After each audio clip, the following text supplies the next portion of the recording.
Shalom keluarga damai yang terkasih di dalam Tuhan. Puji Tuhan kita berjumpa kembali di dalam Renungan Samas, Sabtu 19 Juli 2025. Bagaimana kabarnya? Oh, puji Tuhan, keluarga damai, saya percaya bahwa kita ada sebagaimana adanya pada saat ini di dalam pemeliharaan kasih setia Tuhan.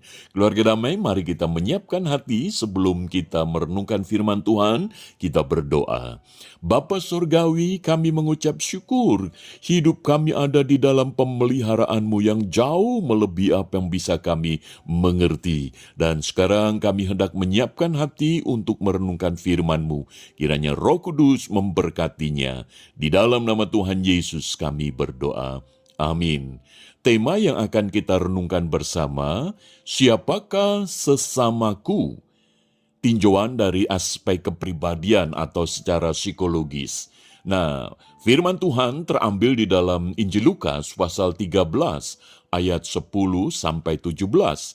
Namun saya akan mendasarkan di dalam ayat yang ke-16. Demikian, bukankah perempuan ini yang sudah 18 tahun diikat oleh iblis harus dilepaskan dari ikatannya itu karena ia adalah keturunan Abraham. Demikian firman Tuhan. Keluarga damai, perikop ini mencatat peristiwa di mana Tuhan Yesus menyembuhkan seorang perempuan yang bungkuk pada hari Sabat. Perempuan itu mengalami sakit bungkuk karena dirasuk roh selama 18 tahun.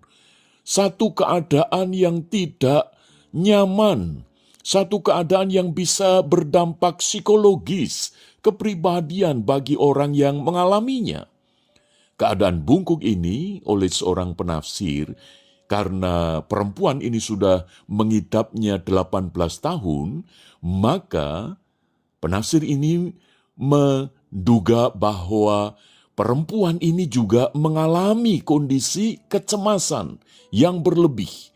Di dalam istilah psikologis adalah anxiety disorder, yaitu masalah kepribadian yang dikuasai oleh kecemasan yang sangat luar biasa. Maka itu tidak heran jikalau pada saat perempuan itu ada di rumah ibadat untuk ikut di dalam ibadah, maka tidak ada yang mau menyambut atau bahkan menemani. Malah mereka cenderung mengucilkan.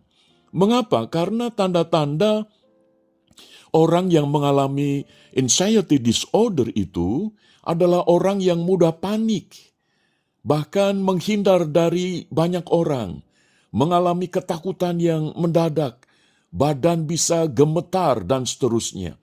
Sehingga ketika orang banyak yang hadir itu mendapati perempuan yang bungkuk ini bersikap seperti itu, maka mereka menjauh.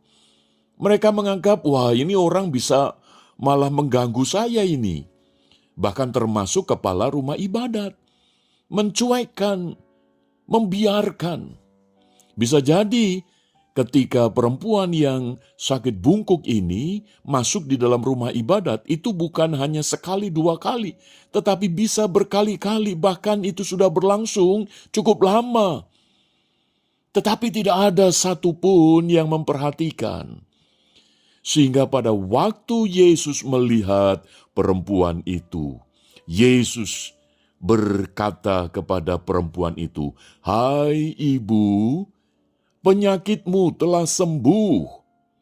Wow, ini satu sikap yang luar biasa yang membuat perempuan itu merasa diterima, perempuan itu merasa diorangkan, menjadi sesama sebagai orang yang beribadah. Keluarga damai, ketika perempuan itu mendapati dirinya diperlakukan oleh Yesus seperti itu dan mengalami kesembuhan, wow, luar biasa. Secara kepribadian yang selama ini mengalami satu anxiety disorder, mengalami satu kecemasan yang berlebihan itu, dipulihkan oleh Tuhan. Namun, kepala rumah ibadat protes. Mengapa Yesus menyembuhkan pada hari Sabat? Dan Yesus pada saat itu ingin menegaskan tentang posisi atau status daripada perempuan yang sakit bungkuk ini, bahwa dia adalah keturunan Abraham.